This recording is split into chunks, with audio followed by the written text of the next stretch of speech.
എല്ലാ കൂട്ടുകാർക്കും നല്ലൊരു ദിവസം ആശംസിച്ചുകൊണ്ട് മാമ്പഴത്തിന്റെ പുതിയ വീഡിയോയിലേക്ക് സ്വാഗതം. നമുക്ക് നേരെ ഉണ്ണിമോടെ അയ്യപ്പസ്വാമിയുടെ ഇന്നത്തെ നല്ലൊരു വിശേഷം കണ്ടാലോ. ഇന്ന് മുതൽ ഞാൻ ജാനിയുടെയും അബിയുടെയും വിശേഷങ്ങളൊക്കെ ചാനലിനകത്ത് ഇടാൻ തുടങ്ങിയിട്ടുണ്ട് കേട്ടോ. അപ്പൊ എല്ലാവരും മറക്കാതെ കയറി കാണണം കേട്ടോ. കുറെ പേര് ചോദിച്ചിട്ടുണ്ടായിരുന്നു ജാനിയുടെ അബിയുടെ വിശേഷം ഇടാവെന്നൊക്കെ. അപ്പൊ നമുക്ക് നേരെ നമ്മുടെ ഉണ്ണിമോടെ അയ്യപ്പസ്വാമിയുടെ ഇന്നത്തെ വിശേഷം കണ്ടാലോ. അങ്ങനെ ഇന്നത്തെ വിശേഷത്തില് ലീലയും സതിയും എങ്ങനെ സുരേനെയും ജീവനെയും രക്ഷിക്കുമെന്ന് അറിയത്തില്ലാതെ സങ്കടപ്പെട്ടിരിക്കുകയാണ്. ഈ സമയത്ത് സതി പറഞ്ഞു, നമുക്കൊരു കാര്യം ചെയ്താലോ. ആ ഉണ്ണിമോളെ അപകടപ്പെടുത്തുവാണെങ്കിൽ ഒരു പക്ഷേങ്കില് ജീവനെ സുരേനെ നമ്മൾക്ക് രക്ഷിക്കാൻ പറ്റുമെന്ന് പറയാം. അല്ല അതെങ്ങനെ? ആ ഒട്ടിച്ചു വെച്ചിരിക്കുന്ന മണിനാവുണ്ടല്ലോ, ആ മണിനാവ് നമുക്ക് നാട്ടുകാരോട് പറഞ്ഞ് അതാ ഒട്ടിയിലും കൂടെ മാറ്റിയാലോ. പിന്നീട് അതടിച്ച് ഉണ്ണിമോളെ നമുക്ക് അപായപ്പെടുത്താന്ന് പറയാം. ഇത് കേട്ടപ്പോൾ ലീല പറഞ്ഞു, കാര്യമൊക്കെ ശരി തന്നെ, പക്ഷെ ഒരു കാര്യമുണ്ട്. ഇതിന് നാട്ടുകാർ നമ്മളോടൊപ്പം നിൽക്കുവോ, നാരായണനൊക്കെ നമ്മളോടൊപ്പം നിൽക്കുമോ എന്ന് ചോദിക്കാം. അല്ല, നമുക്ക് കാര്യം പറഞ്ഞ് മനസ്സിലാക്കാം. അതെ, ഒരു കാര്യമുണ്ട്. കാരണം നമ്മുടെ ജീവനെയും സുരേനെ പോലെ തന്നെയാണ് അവർക്ക് ഉണ്ണിമോളും ഗിരിദേവനും ഒക്കെ. അപ്പൊ അവർക്ക് എന്തെങ്കിലും സംഭവിച്ചിട്ടുണ്ടെങ്കിൽ അവർക്കും ബുദ്ധിമുട്ടുണ്ടാവില്ലേ? കാരണം നമ്മളെ രക്ഷിക്കാനായിട്ട് ഇങ്ങോട്ട് വന്ന കുട്ടികളല്ലേ അവര്. അപ്പൊ ശരിയായ കാര്യമാണോ? ഒരിക്കലും അവര് നമ്മളോടൊപ്പം നിൽക്കുമെന്ന് എനിക്ക് തോന്നുന്നില്ലെന്ന് ലീല പറയാ. സതിവർ ശരിയാ നീ പറഞ്ഞ്. ഇനിയിപ്പൊ നമ്മൾ എന്ത് ചെയ്യും? ഇനിയിപ്പൊ നമ്മളെ രക്ഷിക്കാനായിട്ട് ഒരു ദൈവങ്ങളും ഇല്ലെന്ന് എനിക്ക് തോന്നണേന്ന് പറയാണ്. ഈ സമയത്ത് ഒരാളങ്ങോട്ട് വരുന്നുണ്ട്. അത് മറ്റാരും അല്ലായിരുന്നു, ജീവയുടെ അച്ഛനായിരുന്നു, ലീലയുടെ ഭർത്താവ്. അങ്ങനെ ആ വീട്ടിലേക്ക് കടന്നു വന്നിട്ട് കോളിംഗ് ബെല്ല് അടിക്കാൻ തുടങ്ങുവാണ്. ഈ സമയത്ത് ലീല സതി അകത്ത് സംസാരിച്ചുകൊണ്ടിരിക്കുക. പെട്ടെന്ന് കോളിംഗ് ബെല്ല് അടിക്കാൻ വന്നിട്ട് കോളിംഗ് ബെല്ല് അടിക്കാതെ അവിടെ നിൽക്കുക, പുറത്ത് തന്നെ നിൽക്കുകയാണ്. കാരണം അകത്ത് ലീലയുടെ സതിയുടെ സംസാരം കേൾക്കണുണ്ടായിരുന്നു. ഈ സമയം സതി പറഞ്ഞു, ഇനി ഞാൻ നോക്കിയിട്ട് ഒരു വഴിയേ ഉള്ളൂ. ഒരു നിവൃത്തിയില്ലാതെ വന്ന സുരേനെ എടുത്തിട്ട് നമുക്ക് അങ്ങോട്ട് പോകണം. എന്നിട്ട് ആ മണിമാളിയുടെ വാതില് ഇടിച്ചു പറിച്ചിട്ടാണ് ശരി, നമുക്ക് അകത്തേക്ക് കിടക്കാം. എന്താ സംഭവിക്കാൻ പോകാന്നറിയാലോ. ലീല പറഞ്ഞ ശരിയാ, എനിക്ക് അതിനൊരു മടിയില്ല. എന്നാലും ആ കുട്ടികൾ ഇവിടെ വന്നിട്ട് നമുക്ക് അവരോട് കാര്യങ്ങളൊക്കെ തുറന്നു പറഞ്ഞാലോ. ഇത് കേട്ട സതിവർ ശരിയാ, ഒരു പക്ഷെ തുറന്നു പറഞ്ഞിട്ടുണ്ടെങ്കിൽ അവർക്ക് നമ്മളെ രക്ഷിക്കാൻ സാധിച്ചാലോ. ഈ സമയം പുറത്ത് നിന്നിട്ട് അയാൾ എന്ത് ചെയ്യുവാണ്, അയാളും അകത്തേക്ക് ചെവി ഓർത്തു. പിന്നീട് ഒന്നും മിണ്ടാതെ കൂടെ ഇറങ്ങി പോവാണ്. ഈ സമയം ലീല പറഞ്ഞു, ഇനിയിപ്പം നമ്മൾ ഇവിടെ നിന്നിട്ട് കാര്യമൊന്നുമില്ല. എത്രയും പെട്ടെന്ന് നമുക്ക് മണിമാളിയിലേക്ക് പോകാം. അവിടെ ചെന്നിട്ട് ജീവനെ രക്ഷിക്കാനായിട്ട് എന്തെങ്കിലും മാർഗം ഉണ്ടോ എന്ന് നോക്കാം. ജീവൻ വന്നാൽ മാത്രമേ ഇനിയിപ്പോൾ സുരയുടെ ജീവൻ രക്ഷിക്കാൻ പറ്റുള്ളൂ. ജീവ വന്ന് വിളിക്കണം എന്നല്ലേ പറഞ്ഞേ സുരനെ രക്ഷിക്കാനായിട്ട്. ഇല്ലെങ്കിൽ അവനെ രക്ഷിക്കാൻ പറ്റില്ലെന്നല്ലേ ഗിരിദേവൻ പറഞ്ഞെന്ന് ചോദിക്കുക. ഇങ്ങനെ അവർ സംസാരിച്ചുകൊണ്ടിരിക്കുന്ന സമയത്താണ് ലീലയുടെ ഭർത്താവ് അങ്ങ് നടന്നു പോകുന്നത്. അയാൾ നേരെ പോകുന്ന മണിമാളിയിലേക്കാണ് പോകുന്നത്. ഈ സമയത്ത് ഉണ്ണിമോൾ നേരെ കല്ലുവിൻ്റെ അടുത്തേക്ക് വരുവാണ്. അപ്പൊ കല്ലു പറഞ്ഞു, ഉണ്ണിമോൾക്ക് വിശക്കാൻ തുടങ്ങിയെന്ന് ചോദിക്കും. കുഴപ്പമില്ല ചേച്ചി, ഉണ്ണിമോളും കൂടി ഉള്ളതുകൊണ്ടാ എനിക്കൊരു സമാധാനം എന്ന് പറയാം. അതെന്താ, ഉണ്ണിമോളും കൂടി ഇല്ലായിരുന്നു ഞാൻ ബോറടിച്ച് വല്ലാത്തൊരവസ്ഥയായിപ്പോയെന്ന് പറയാം. ഉണ്ണിമോൾ പറഞ്ഞു, എനിക്ക് ഇങ്ങോട്ട് വരണ്ടായിരുന്നു, ഇപ്പൊ തോന്നുക. അതെന്താ, ഇവിടെ വന്നിട്ട് എന്തോ എനിക്കൊരു സുഖവും തോന്നില്ല ചേച്ചി. എന്താ ഉണ്ണിമോൾക്ക് പറ്റിയത്? അല്ല, ജയന്തൻ ചേട്ടനും കല്ലിച്ചേച്ചിയും കൂടെ വന്നാൽ പോരായിരുന്നോ? ഞങ്ങളുടെ ആവശ്യമൊന്നും ഇല്ലായിരുന്നു. ആ അമ്മയാണെങ്കിൽ ഇങ്ങോട്ട് കൊണ്ടുവന്ന് വെട്ടിയിട്ട് നമ്മളെ ഇങ്ങോട്ട് തിരിഞ്ഞു പോലും നോക്കിയിട്ടില്ല. നമ്മൾ ഫുഡ് കഴിച്ചോന്ന് പോലും നോക്കിയില്ലെന്ന് പറയാം. കല്ല് പറഞ്ഞ് ശരിയാ, ഒരു പക്ഷെ 3-4 പേർക്ക് വെച്ചുണ്ടാക്കാനായിട്ട് അവർക്ക് ബുദ്ധിമുട്ടായിരിക്കും. അതുകൊണ്ടായിരിക്കും അവരങ്ങനെ ചെയ്തത്. അവര് നമുക്ക് ഫുഡൊന്നും ഉണ്ടാക്കി തരാത്തേന്ന് പറയാ. ഒരു കാര്യം ചെയ്യാം, ഗിരിദേവനെയും ഭാവനയും കൂടെ വിളിച്ചോ, നമുക്ക് ഫുഡ് കഴിക്കാന്ന് പറയാം. ഇത് കേട്ടത് ഉണ്ണിമോള് പറഞ്ഞു, അവര് വരുമെന്ന് തോന്നുന്നില്ല. അതെന്താ അങ്ങനെ പറഞ്ഞേ?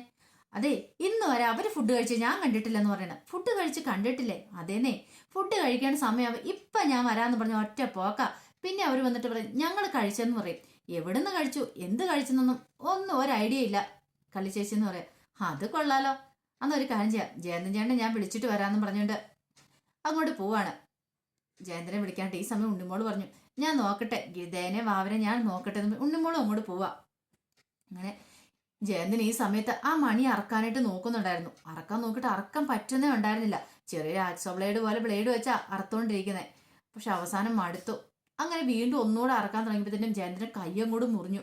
ജയന്തൻ പെട്ടെന്ന് താഴേക്ക് ഇറങ്ങി. ആ സമയത്താണ് കല്ലുവിന്റെ വരവ്. എന്താ ജയന്തൻ ചേട്ടാ, എന്ത് പറ്റിയെന്ന് ചോദിക്കുക. എന്റെ കൈ മുറിഞ്ഞു കല്ലു, നല്ല ശകുനം അല്ല കാണുന്നതെന്ന് പറയാ. എന്തോ കുഴപ്പമുള്ള പോലെ എനിക്ക് തോന്നുന്നുണ്ട്. അതെന്താ അങ്ങനെ പറഞ്ഞേ?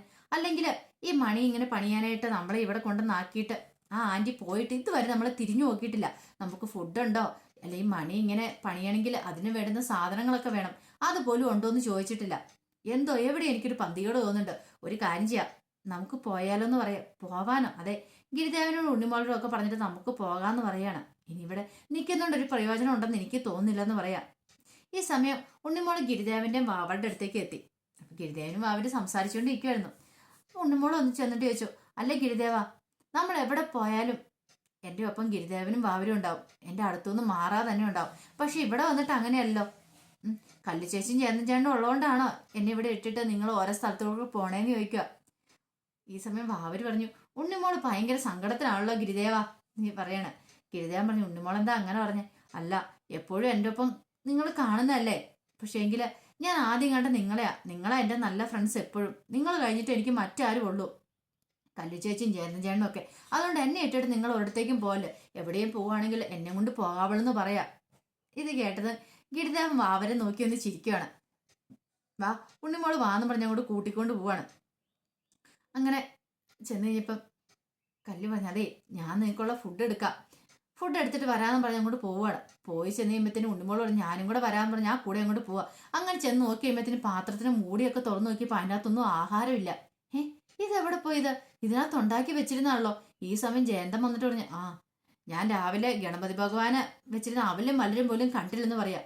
ഓഹോ, അപ്പൊ ഇവിടെ ഏതോ ഒരു പെരുങ്കള്ളനുണ്ട്, ഒരു തീറ്റപ്പണ്ടാരമുണ്ട്, അവനായിരിക്കും ഇത് മൊത്തം കട്ടെടുത്ത് തിന്നുന്നതെന്ന് പറയാണ്.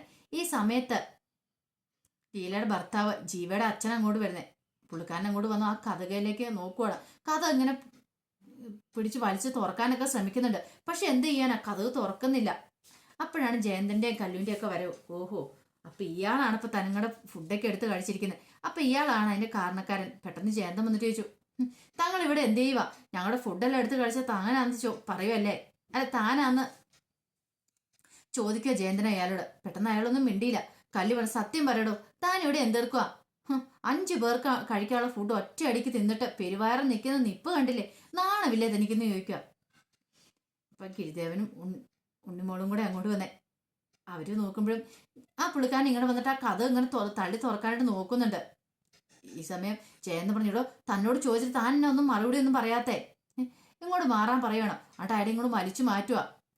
പെട്ടെന്ന് അയാൾ കയറി ജയന്തിന്റെ കോളറിന് അങ്ങോട്ട് പിടിച്ചു. രണ്ടുപേരും കൂടെ അവിടെ കിടന്ന് വഴക്കുണ്ടാക്കുന്ന സമയത്ത് ഗിരിദേവൻ ഓടി വന്നിട്ട് പറഞ്ഞു, എന്തായി കാണിക്കണേ? അങ്ങോട്ട് രണ്ടുപേരും മാറി നിൽക്കാൻ പറയാണ്. പെട്ടെന്ന് അയാൾ എന്ത് ചെയ്യാണ്, അയാൾ അങ്ങോട്ട് പോയിട്ട് അവിടെ കിടന്നൊരു വലിയൊരു തെങ്ങുമടലും എടുത്തു. ആ തെങ്ങുമടൽ എടുത്തിട്ട് ആ മണിക്കിട്ട് പോയി അടിക്കുവാണ്. ആ മണിനാവ് ഒട്ടിപ്പിടിച്ചിരിക്കുവല്ലേ.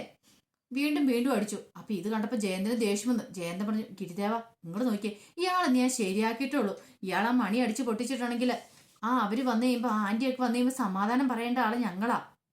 ഇയാളിത് എന്ത് പരിപാടിയാ കാണിക്കണേ എന്നും പറഞ്ഞിട്ട് പെട്ടെന്ന് അങ്ങ് പോകാൻ തുടങ്ങിയപ്പം ജയന്തന്റെ കയ്യിലേക്ക് കയറി ഗിരിദേവൻ പിടിക്കുക. അതെ, ആ മണി തല്ലി പൊടിച്ചാൽ ഇവിടെ ആരും ഒന്നും പറയാനില്ല, ആരും ചോദിക്കാനും പോകുന്നില്ല. അതുകൊണ്ട് ജയന്തൻ ചേട്ടൻ ധൈര്യമായിട്ട് ഇരിക്കാൻ പറയാണ്. ഗിരിദേവൻ പറഞ്ഞാൽ പിന്നെ അതിന് അപ്പീലില്ലല്ലോ. പിന്നീട് അയാൾ എന്ത് ചെയ്യണം, അടിച്ചടിച്ച് ആ മണിനാവ് അങ്ങോട്ട് വേർപ്പെടുത്തുവാണ്. എന്നിട്ട് ദേഷ്യപ്പെട്ടിട്ട് ആ മടൽ എവിടെ ഇട്ടിട്ട് അങ്ങോട്ട് ഇറങ്ങി പോവാ. ഈ സമയം ഉണ്ണിമോൾക്കോ ജയന്തൻ ഒന്നും കാര്യങ്ങളൊന്നും മനസ്സിലായില്ല. എന്താ സംഭവം എന്ന് പോലും അറിയത്തില്ല. ജയന്തൻ പറഞ്ഞു, അതെ ഞങ്ങൾ ഇവിടുന്ന് പോകുവാ ഗിരിദേവ എന്ന് പറയണം. പോകുവാണോ എങ്ങോട്ട്? അല്ല, ഇവിടെ കൊണ്ടേ ആക്കിയിട്ട് ഇതുവരെയായിട്ട് ആ അമ്മ വന്നോന്ന് നോക്കിയേ, ഒരു കാര്യങ്ങൾ ശ്രദ്ധിച്ചിട്ടില്ല. ഫുഡ് കഴിക്കാനുണ്ടോ അല്ലെങ്കിൽ മണിയാനുള്ള സാധനങ്ങളുണ്ടോ ഒന്നും തിരക്കിയിട്ടില്ല. പിന്നെ എന്തിനാ ഇപ്പോഴുറക്കോ ഈ ജോലി ഏറ്റെടുക്കണ്ടായിരുന്നു. ഇത് കേട്ടതും ഗിരിദേവൻ പറഞ്ഞു, നിങ്ങൾ പോയിട്ടുണ്ടെങ്കിൽ ഇവിടുത്തെ നാട്ടുകാരെന്താ പറയണമെന്നറിയോ? എന്താ ഗിരിദേവ?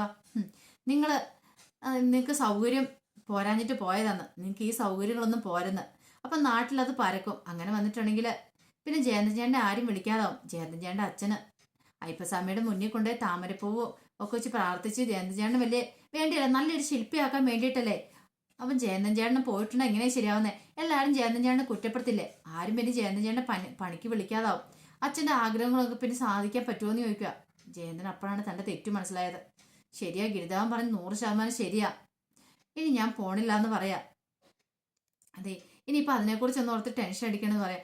അപ്പോൾ ഉണ്ണിമോള് പറഞ്ഞു, അല്ലേ ഗിരിദേവ, എന്നാലും എനിക്കൊരു സംശയം, ആ ചേട്ടൻ എന്തിനാ വന്ന് അത്ര ഫുഡ് മൊത്തം കഴിച്ചിട്ട് പോയത്?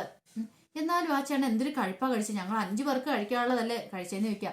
ഈ സമയം കല്ല് പറഞ്ഞു, ഉണ്ണിമോൾക്ക് വിശക്കുന്നുണ്ടോ? സാരില്ല, ഉണ്ണിമോൾക്കുള്ള ഫുഡ് ഞാൻ ഉണ്ടാക്കി തരാന്ന് പറയാ.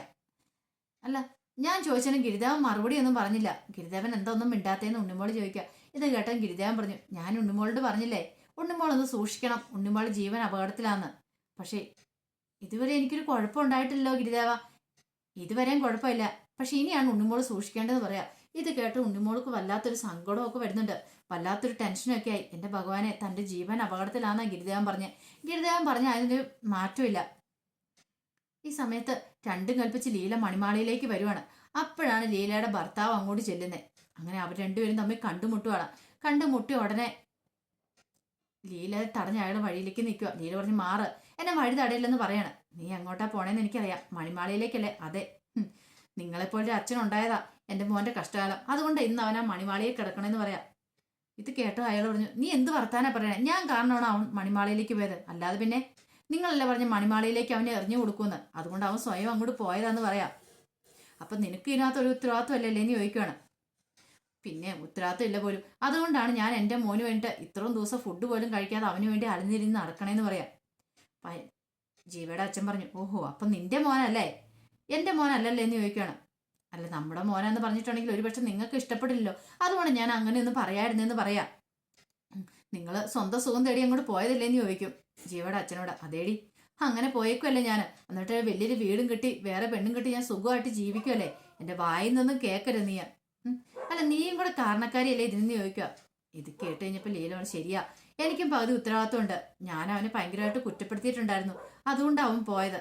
പക്ഷെ അവനില്ലാതെ എനിക്ക് ഒരു നിമിഷം പോലും ജീവിക്കാൻ പറ്റില്ല. അവൻ എന്തെങ്കിലും സംഭവിച്ചിട്ടുണ്ടെങ്കിൽ ആ മണിമാളിയുടെ മണി അടിച്ച് പൊട്ടിച്ച് ഞാനും അതിനകത്തേക്ക് അങ്ങോട്ട് കയറി പോവുള്ളൂ, എന്ത് സംഭവിച്ചാലും കുഴപ്പമില്ലെന്ന് പറയാം. ഈ സമയം ലീല പറഞ്ഞു, ഇത്ര ദിവസമായി നിങ്ങൾ ഇതുവരെയായിട്ട് അവൻ എന്തിയെ എന്നാ പറ്റിയെന്ന് പോലും വന്ന് അന്വേഷിച്ചോന്ന് ചോദിക്കും. ഇത് കേട്ടാൻ ജീവയുടെ അച്ഛൻ പറഞ്ഞു, അല്ല, നിനക്കൊരു ഉത്തരവാദിത്വം ഇല്ലേ, ജീവിക്ക് എങ്ങനെ സംഭവിച്ചെന്ന് നീ വന്ന് പറഞ്ഞോ? ആ നാരായണേട്ടൻ പറഞ്ഞു കഴിഞ്ഞപ്പോഴാണ് ഞാൻ അറിഞ്ഞതെന്ന് പറയാം. നിനക്ക് ഒന്ന് പറയായിരുന്നു എന്നോട് ജീവിക്ക് ഇങ്ങനെ ഒരു അപകടം പറ്റിയെന്ന്, അങ്ങനെ ഞാൻ ഓടി വരില്ലായിരുന്നു ചോദിക്കുക.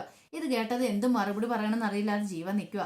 അപ്പൊ അതിന്റെ വിശേഷങ്ങളൊക്കെയാണ് നമ്മളിന്ന് കണ്ടത്. ഇതിന്റെ ബാക്കി വിശേഷങ്ങളുമായിട്ട് വൈകുന്നേരത്തെ പ്രമോയി വരാട്ടോ. അല്ല, വൈകുന്നേരം അല്ല, ഇനി ശരിയാ, വൈകുന്നേരത്തെ പ്രമോയി വരാം. ഇനിയിപ്പോ ശനിയാഴ്ചയും കൂടെ ഇനിയിപ്പം ഉണ്ണിമോളും അയ്യപ്പ സ്വാമിയുണ്ട്. നേരത്തെ വെള്ളിയാഴ്ച വരെയല്ലേ ഉണ്ടായിരുന്നുള്ളൂ. പിന്നെ നമ്മൾ കാണുന്ന നെക്സ്റ്റ് വീക്ക് പ്രമേയല്ലായിരുന്നു. പക്ഷെ ഇനിയിപ്പോൾ ഇന്നും ഉണ്ട്, ഇനി നാളെയും കൂടെ ഉണ്ട്. അപ്പം നമുക്കിതിൻ്റെ ബാക്കി വിശേഷങ്ങളായിട്ട് വൈകുന്നേരം കാണാം കേട്ടോ. ഒരിക്കൽ കൂടി എല്ലാവർക്കും നല്ലൊരു ദിവസം ആശംസിച്ചുകൊണ്ട് നിർത്തുന്നു. നന്ദി.